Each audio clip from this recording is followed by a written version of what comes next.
जय शिवराय मित्रांनो राज्यातील शेतकऱ्यांची कर्जमाफी करण्यासाठी राज्य शासनाच्या माध्यमातून अहिल्यादेवी होळकर शेतकरी कर्जमुक्ती योजना 2026 ही योजना आणलेली आहे।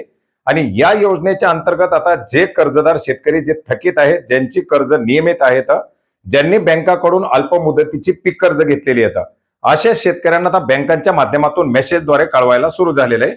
आता ज्या बँकेमध्ये तुमचं कर्ज असेल त्या बँकेकडे तुम्ही तुमची कागदपत्र दिलेली असतील, ज्याच्यामध्ये तुमचा मोबाईल नंबर हा त्या बँकेकडे रजिस्टर असेल, तर तुम्हाला बँकेच्या माध्यमातून आता राज्यामध्ये शेतकऱ्यांसाठी अहिल्यादेवी होळकर शेतकरी कर्जमुक्ती योजना 2026 ही योजना आणण्यात आलेली आहे। आणि आमच्या बँकेकडे तुमचं कर्ज आहे, तुम्ही कर्जदार शेतकरी आहात, तुम्ही नियमित कर्जदार शेतकरी जे काही प्रवर्गातील शेतकरी आहात आणि तुमचा कर्जमाफी योजनेमध्ये समावेश करण्यात आलेला आहे। आता याच्या संदर्भातील अधिक माहितीसाठी म्हणजे तुमचं कर्ज खातं एनपी आहे का, तुमचं कर्ज खातं थकीत आहे का, तुम्हाला ओटीएस योजना घ्यावी लागणार आहे का, तुम्ही नियमित कर्जदार आहात का, किंवा तुम्ही 2 लाखाच्या आतील कर्जमाफीसाठी पात्र आहात का, ही सर्व माहिती जाणून घेण्यासाठी तुम्ही तुमच्या शाखेशी संपर्क करा। अशा प्रकारे आता या मेसेजद्वारे शेतकऱ्यांना कळवायला सुरू झालेले आहे, जेणेकरून या कर्जमाफीच्या अंतर्गत हे जे काही शेतकरी आहेत, या शेतकऱ्यांना आता जर फार्मर आयडी द्यायचा असेल, या शेतकऱ्यांना जर आधारची माहिती द्यायची असेल, किंवा या शेतकऱ्यांना ओटीएस योजना किंवा या शेतकऱ्यांना इतर काही